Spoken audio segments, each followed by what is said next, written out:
bismillaahi raxmaani raxiim. duhur wanaagsan dhegeystayaal meel walbo aad joogtaan kusoo dhawaada warka duhurnimo ee reediyo kulmiye. qodobada ugu waaweyn aad ku maqli doontaanna waxaa ka mid a munaasabad loogu dabaaldegayo 58 sano guurada aasaaska ciidanka xoogga dalka Soomaaliya uuna ka qayb galayo madaxweyne Farmaajo oo hadda ka socota Muqdisho. ciidanka xoogga dalka oo ku jira mid ka mid a marxaladihii ugu adkaa ee soo mara tan iyo markii la aasaasay. gudoomiyaha iscasilay ee golaha shacabka oo maanta hortagay xildhibaanada khudbadna u jeediyey. dhimasho iyo dhaawac ka dhashay derbi dad hoos fadhiya ku dumay gudaha magaalada beledweyne ee gobolka Hiiraan. dowladda Soomaaliya oo sheegtay in heshiis lala galay Imaaraadka ee tababarka ciidanka uu dhamaaday 2 sano ka hor.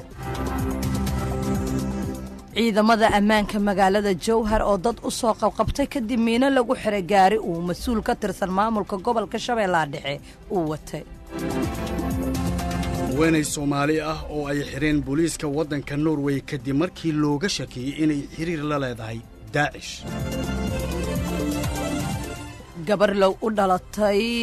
gabar uu dhalay nin lagu sumeeyay UK oo diiday in Ruushka uu caawiyo. ururka Taliban oo dhul ka qabsaday dawladda Afghanistan. Hormuud Telecom u doono adeeg isgaarsiineed oo casri ah. Hormuud Telecom u doono internet xawaarihiisu sareeyo. adna qaado Hormuud saaxiibkana u qaad. waa duhurnimo Khamiisa taariikhduna ay ku beegan tahay 12 April 2018 warka duhurnimo Cabdiqani Cabdullaahi ayaa soo saaray. waxaa si wada jira halkan idinkaga soo jeedin doona anigoo Cumar Tiijara iyo Faadimo Abuukar Cabdi. ku soo dhawaada warkii oo dhan. munaasabad loogu dabaaldegayo 58 sano guuradii ka soo wareegtay aasaaska ciidanka xoogga dalka uuna ka qayb galayo madaxweyne Maxamed Cabdullaahi Farmaajo ayaa ka socota magaalada Muqdisho. hoolka munaasabadaasi ay ka socoto waxaa xaadir ku ah oo qadka taleefanka aynu ku wareysanay Axmed Maxamed Ibraahim. maanta Cabdiqani oo sidaas sheegtay maanta waxay ku beegantaa 12 Abriil ee ku aadan maalintii la aasaasay ciidanka xoogga dalka Soomaaliyeed. aasaaskan waxa uu yimaaday sanadka markuu ahaa 1960kii markaas oo la aasaasay ciidamada xoogga dalka Soomaaliyeed. Cabdiqani konsolidation ayaa ka soo wareegtay munaasabada maanta loo dabaaldegayay waxaana ka soo qayb galay doontoodna ahaa madaxweynaha dowladda Soomaaliya Maxamed Cabdullaahi Farmaajo, taliyaha ciidamada qalabka sida wasiirka amniga, wasiirka gaashaaniga, safiirada qaar ee beesha caalamka Soomaaliya u fadhiya. Cabdiqani mar waxaa taliyaha xoogga dalka Soomaaliyeed waxa uu sheegay in ciidamada xoogga dalka Soomaaliyeed ay diyaar u yihiin dagaalka ka dhanka al-shabaab taasoo la doonayo dalka heebaha ay kaga joogaan looga xoreeyo. sida uu hadal ku dhigay taliyuhu. sidoo kale taliyaha waxa uu sheegay in ciidamada xoogga dalka dagaal keliya aysan ahayn shaqadooda balse ay yihiin kuwa ka qayb qaadanaya maxaa la yidhaahdaa dib u heshiisiinada ka soconaya gudaha dalkana Soomaaliya. gaar ahaan tusaale wuxuu soo qaatay dib u heshiisiinta ka dhacday magaalada Galkacyo isaga oo goobjoog u ka ahaa taliyaha xoogga dalka Soomaaliyeed. wasiirka gaashaaniga waxa uu mar oo munaasabada ka hadlay waxa uu sheegay in ciidamada xoogga dalka Soomaaliyeed gudihiisa balaaran ee lagu sameynayo ay tusaale u tahay in dalka ay ku filiyeen markaan cadawga ay ka saari karaan. sidoo hadal ku dhigay sidoo kale waxa uu sheegay tababarada la siinayo waxay niyad jebinaysaa kooxaha oo ugu yeeray argagixisada.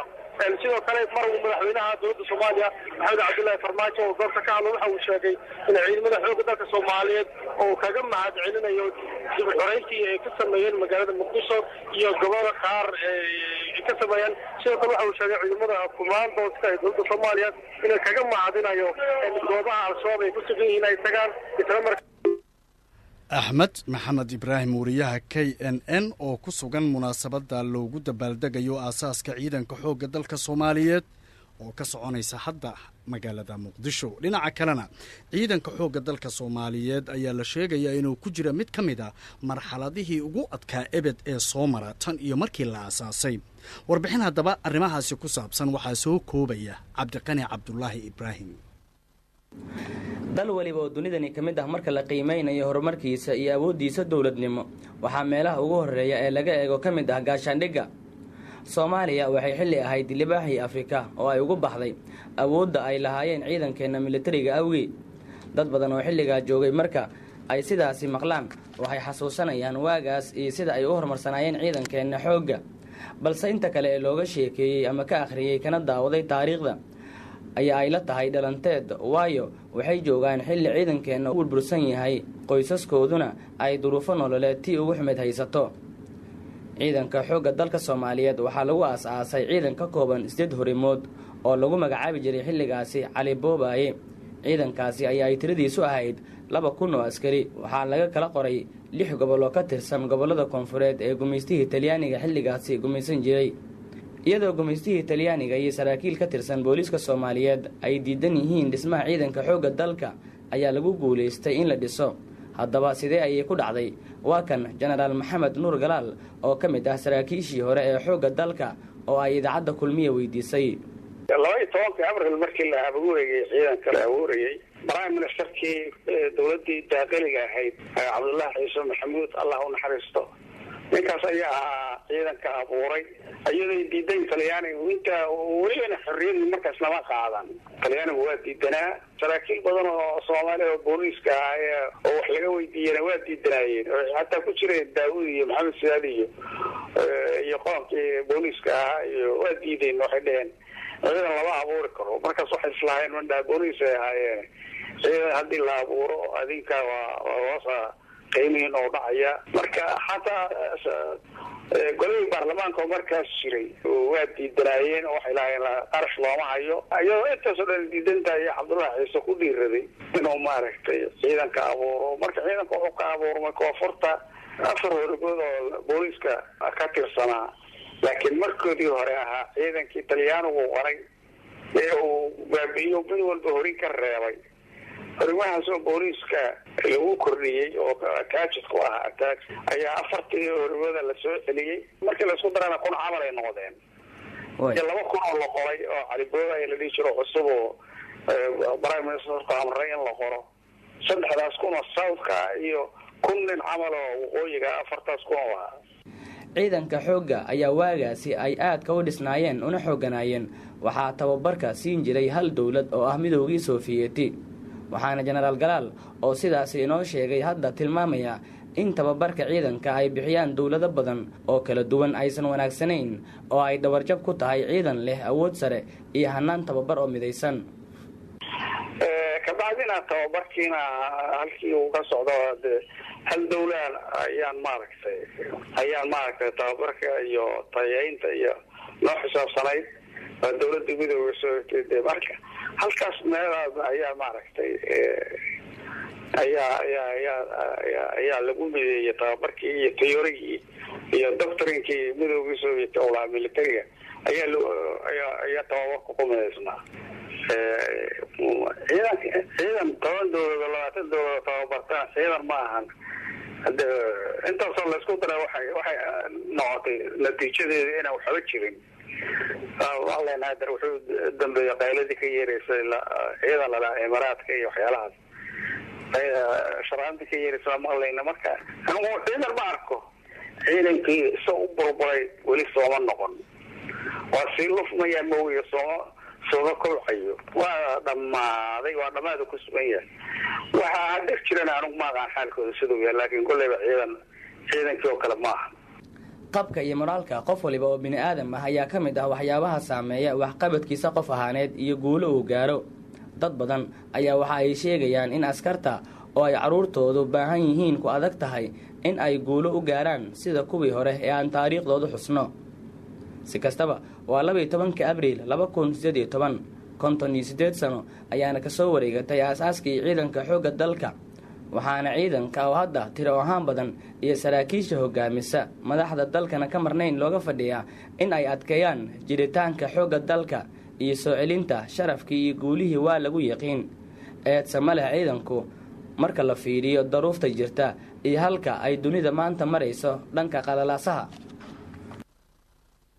gudoomiyaha iscasile ee golaha shacabka ayaa maanta hortagay xildhibaanada halkaasna ka jeediyay khudbad Cabdiwahaab Xuseen Muxiidiin oo goordhow ku sugnaa xarunta golaha shacabka aynu qadka taleefanka arimahaas kaga wareysanay aad baa maasanta Cabdiwahaab kulanka xubnaha golaha shacabka ee baarlamaanka Soomaaliya ay maanta yeesheen waxaa soo xaadiray 192 xildhibaan oo ah tiradii ugu badnayd ee soo xaadirta kulan ay leeyihiin golaha shacabka baarlamaanka tobnaad waxaana maanta khudbad ka horjeediyey gudoomiyaha iscasilay golaha shacabka maxamed sheekh cusmaan jawaari ka oo khudbad dhinacyo badan taabanaysa jeediyey islamarkaana sheegay in qodobka sagaalaad farqadiisa ee xeerhoosaadka golaha shacabka uu dhigayo in gudoomiyuhu markii uu iscasilo qoraal ahaan uu usoo gudbiyo ama oo golaha kulan ay leeyihiin uu horkeena islamarkaana uu ka jeediyo sidoo kale cabdiqani khudbadiisa oo dhinacyo badan taabanaysa waxaa ku jirtay in gudoomiye jawaari oo xilka iskaga tago wax shuruuda uusan ku xirin islamarkaana wax dhaqaalaha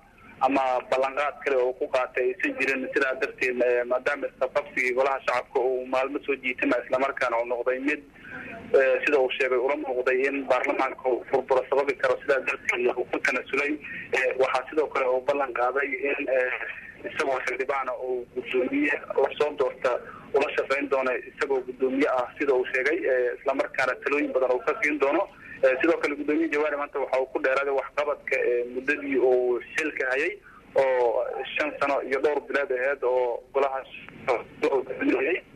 baarlamaanka tobnaad iyo sidoo kale baarlamaankii sagalaad uu sheegay in dhinacyo badan ba markii laga eego ay tahay in dowladnimada wax badan markaasi uu kusoo hogaamiyey islamarkaana shaqada qaranka uu soo qabanayay waxaa sidoo kale cabdiqani uu sheegay xildhibaanada golaha shacabka ka codsaday in kuwii mooshinka gudbiyey iyo kuwii garabkiisa ahaa ee difaacaya dhammaantoodba ay isku tanaasulaan oo khilaafkii mooshinka ka dhashay oo uusan sii saameynin xubnaha golaha shacabka oo uusan sababin burbur ku yimaada golaha shacabka oo si wadajir ay usii shaqeeyaan islamarkaana ay iska iloobaan muddadii mooshinka iyo sidoo kale hadaladii adkaa ee warbaahinta ay isku marinayeen xildhibaanadu. waayahay cabdiwahaab marka xildhibaanada golaha shacabka ee maanta xaadirsanaa waxaan la soconnaa waxay iskugu jiraan kuwii gudoomiyaha aadka u taageersanaa muddadii mooshinka uu ka yaalay iyo kuwii mooshinka keenay intaba marka intii khudbadda uu jeedinayey dareenka xildhibaanadu iyo guud ahaan markaad eegto siduu ahaa jawigu cabdiqani waa mahadsan tahay xildhibaanada oo sida aan kuu sheega ahayd tiradii ugu badnayd ee baarlamaanka tobnaad dhammaantood waxaa ka muuqata farxad iyo soo dhaweyn ama sagootin gudoomiyaha xilka ka tegay maxamed sheekh cusmaan jawaari oo khudbadiisa markii lagu soo haweyey iyo inta uu khudbada ku guda jirayba dhammaantood ay u istaagayeen waxaana sidoo kale kasoo qayb galay madasha oo joogay gudoomiyaha golaha aqalka sare ee baarlamaanka soomaaliya cabdi xaaji cabdullaahi iyo ku-xigeenkiisa oo cabdi xaaji cabdullaahi waktiganba uu isna markaasi khudbad jeedinayo isagoo gudoomiye maxamed cusmaan jawaari uga mahad celinayo tanaasulka uu sameeyey si balaaran oo soo kala dhex galay xubnaha golaha shacabka. cabdiwahaab xuseen muxyidiin wariyaha kulmiye oo isagoo ku sugan xarunta golaha shacabka aanu arrimahan ka waraysanay kadib markii guddoomiyihii iscasilay jawaari uu golaha shacabka maanta inta hortegay khudbadna halkaa kaga jeediyey. dhimasho iyo dhaawac ayaa waxaa ka dhashay derbi dad ay hoos fadhiyeen uu ku soo dumay gudaha magaalada beledweyne ee xarunta gobolka hiiraan. maxamed cabdisalaam cumar ayaa warkan faahfaahinaya. inta la xaqiijiyey hal ruux ayaa ku dhintay 7 kalena way ku dhaawacmeen kadib markii uu ku soo dumay derbi ku yaala suuqa xoolaha ee magaalada beledweyne xarunta gobolka hiiraan. qofka dhintay ayaa la sheegay inuu ka mid ahaa dadka rara xoolaha suuqaas la keena halka kuwa dhaawacmayna isugu jireen dadka xoolaha keenay iyo kuwa dalaala xoolahaasi. dadka ku dhaawacmay derbigan ku soo dumay ayaa la dhigay xarumo caafimaad oo ku yaala magaalada beledweyne si looga dabiibo xarumahaasi. dadka deegaanka oo la hadlay idaacaddan kulmiye ayaa sheegay in arrintaas ay u sababeynayaan kadib markii habeenadii aan ka soo gudubnay magaalada beledweyne ee xarunta gobolka hiiraan uu ka da-ay robab xooggan taa oo keentay in derbigan uu dumo. derbigan ayaa dadka deegaanka waxay sheegeen in dherarkiisa uu yahay 2 mitir islamarkaana ay hoos fadhiyeen dadka ku dhaawacmay iyo midka ku dhintay. sida ay qortay wakaaladda wararka ee Reuters, mas-uuliyiin ka tirsan wasaaradda arrimaha dibadda ee Soomaaliya ayaa sheegay in uu sanado ka hor u dhammaaday heshiiskii ay dowladda Soomaaliya la gashay dhigeeda imaaraadka ee ku saabsanaa tababarka ciidamada Soomaaliya. mas-uulkan oo ay wakaaladdu xusin magaciisa iyo jagada uu wasaaradda u hayo ayaa sheegtay in heshiiska ay dowladda imaaraadku ku tababaraysay ciidamada Soomaaliya uu ku ekaa sanadkii 2016 sidaa darteedna aysan jirin sabab ay ku sii socoto hawsha tababarka ciidamada Soomaaliya. heshiiskii aan kula jirnay imaaraadka ee ay ciidamada noogu tababarayeen waa uu dhammaaday sanadkii 2016 sidaa darteedna siima socon karo ayaa lagu yidhi warka ay daabacday wakaaladda wararka ee Reuters ee ay ka soo xigatay mas-uul ka tirsan wasaaradda arrimaha dibadda ee Soomaaliya. dowladda imaaraadka ayaa bilowday tababar ciidamada Soomaaliya sanadkii 2014. dowladda Soomaaliya ayaa loo tababaray 100 askari. wasiirka gaashaandhigga ayaa shalay sheegay in dowladdu ay la wareegayso ciidamada imaaraadka uu tababaray ee Muqdisho jooga sida lagu qoray wakaaladda wararka ee Soomaaliyeed ee Sona. iminkana Norway, haweeney Soomaali ah ayaa lagu soo waramayaa inay xiriin booliiska waddanka Norway kadib markii looga shakiyay inay xiriir la lahayd Daesh. Aamina Cadow Guure ayaa faafahinta warkan noo haysa. sida ay qortay wakaaladda wararka Soomaaliyeed ee Sona, mid ka mid ah haweenka jaaliyadda Soomaaliyeed ee dalka Norway ayaa lagu soo eedeeyay inay xiriir la leedahay Daesh, waxayna booliiska dalkaasi ay ka qabteen xili ay markaasi ka dhoofaysay magaalada Oslo. haweeneydani Soomaaliyeed oo ah hooyo dhashay 5 caruur ah ayaa booliiska Norway waxay sheegeen inay taleefankeeda gacanta ay ka heleen ciwaano iyo xog ku saabsan sida loo sameeyo qaraxyada. sidoo kalena waxay taleefankeeda laga helay qoraal ay isugu direen nin Soomaali ah oo isna dhawaan ee dowladda Ingiriiska ay ku xukuntay 8 sano oo xabsi ah. waxaan la ogeyn waqtiga rasmiga ah ee maxkamadeen doono haweeneydani Soomaaliyeed oo lagu eedeeyay inay xiriir la leedahay ururka Daesh. macluumaadna laga helay sida booliiska dalka Norway ay sheegeen. booliiska magaalada Oslo ayaa sheegay in hooyadani dhashay 5 caruurta ah xilligii gacanta lagu dhigayay ay ku safraysay dalka Suuriya, halkaasi oo sida la ogyahay ay ka dagaalamaan kooxda Daesh. ciidamada ammaanka magaalada Jowhar ayaa dad u soo qabqabtay kadib miino lagu xiray gaari mas-uul ka tirsan maamulka gobolka Shabeellaha Dhexe uu watay. Yuusuf Abubakar Ibraahim, wariyahan inooga soo waramo gobolka Shabeellaha Dhexe, ayaanu arrimahaasi qadka taleefanka uga waraysan. waa maasantaa cabdiqani. maanta magaalada Jowhar ee xarunta maamulka Hirshabeelle ciidamada nabad sugidda waxay ka sameeyeen howlgallo lagu xaqiijinayo ammaanka kadib markii sargaalka ama madaxa qasnajiga gobolka Shabeellaha Dhexe gaari uu lahaa lagu dhajiyay miino markaa la sheegay in la fahmay isla markaana la arkay oo laga fujiyay gaariga kadibna ay qaraxday. waxaa taasi ay keentay in ciidamada nabad sugidda ay howlgallo ka sameeyaan qayb badan oo kamid ah xaafadda Hantiwadaag. howlgallada ciidamadu waxaa la sheegay in ay jireen dhalinyaro ay kusoo qabteen, inkastoo qaarkood ay sii daayeen. qaar kale ayaa la sheegay in ciidamadu ay ka xisteen isla markaana ay sheegeen in baaritaano ay ugu dhiman yihiin oo baaritaano ay ku sameynayaan. taliyaha ciidanka nabad sugidda gobolka Shabeellaha Dhexe Abduqaadir Cabdullaahi Xaayo oo qadka telefoonkan kula xiriiray ayaa sheegay in howlgallada ay yihiin kuwa lagu xaqiijinayo ammaanka, sidoo kalena lagu daba joogo kooxaha falalka amni darre ka geysanaya gudaha magaalada Jowhar. waxaana uu sheegay in howlgalladana ay socon doonaan. dhinaca kalena waxa uu sheegay in dhalinyarada lagu soo qabtay howlgalkaas baaritaanada ay ku dhiman yihiin baaritaano lagu sameyn doono, haddii dembi lagu waayan la sii dayn doono. sidoo kale waxa uu sheegay in howlgallada marka ay soo idlaadaan ay warbaahinta kala hadli doonaan. waxa uu sheegay in muddooyinkanba kooxaha falal amni darre ka geysanaya gudaha magaalada Jowhar ay kusoo badanayeen, taasoo keentay in ciidamada nabad sugidda ay howlgallo habeen iyo maalin ka sameeyaan. qayb badan oo kamid ah xaafadda Hantiwadaag ayaa saaka ciidamada nabad sugiddu ay galeen, iyadoo sidoo kalena gaadiidku ay baaritaano ku sameynayeen. xitaa waxaa la sheegay in qaar kamid ah guryaha ku yaala xaafadda Hantiwadaag ay galeen ciidamada nabad sugidda, kuwaas oo baaritaano ka sameynaya. howlgalka waxa uu yimid kadib markii maanta gaari uu lahaa madaxa qasnajiga gobolka Abaadir lagu dhajiyay miino, taasoo la sheegay in markaa xarunta qasnada gobolka uu tagay lagu arkay iyadoo ku dhagan oo uu ka badbaaday isaga, balse ciidamada ammaanka ay ku guuleysteen in gaariga ay ka fujiyaan. mar laga fujiyay kadibna ay qaraxday, wax khasaare ahna aysan geysan.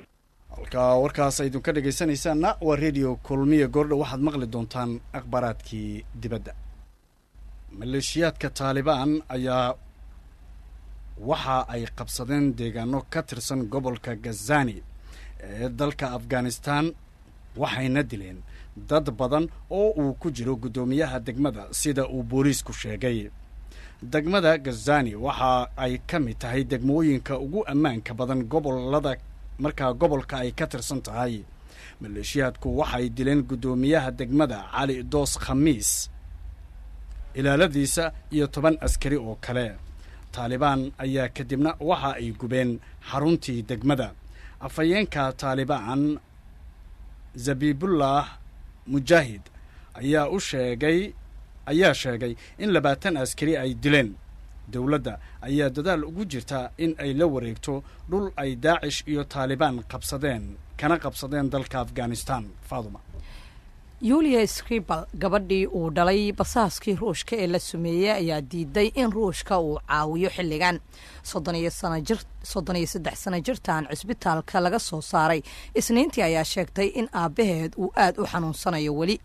qoraal ay booliiska soo marsiisa ayay ku sheegtay inaysan weli awood u lahayn in waraysi buuxa ay warbaahinta siiso. qofnana lama hadlin aniga iyo aabbahay ayay tiri. safaaradda ruushka ayaa sheegtay in ay ka shakisan tahay in qoraalka ay leedahay yulia, waxayna sheegtay in ay su'aalo ka qabto. gabadhan iyo aabbaheed oo 66 jir ah ayaa laga helay waddo ku taala degmada Salisbury ee UK 4 bishii March ee sanadkan iyagoo mir daboolan. weli Sergey Skripal waxa uu ku jiraa cisbitaal. yulia ayaa qoraalkeeda waxa ay ku sheegtay in ay aad uga duwan tahay sidii ay ahayd bil ka hor. waxaan fursad u leeyahay in aan la kulmo qoyskayga iyo saaxiibaday. waxaan ogahay in xiriir gooni ah ay ila soo samaysay safaaradda ruushka oo si naxariis leh iigu soo bandhigta ayay tiri naxariista ay ii awoodaan. warkii dunida oo idin kala socoteen kulmiye radio-na akhyaartana dhegaysanaysaa waa naga intaa.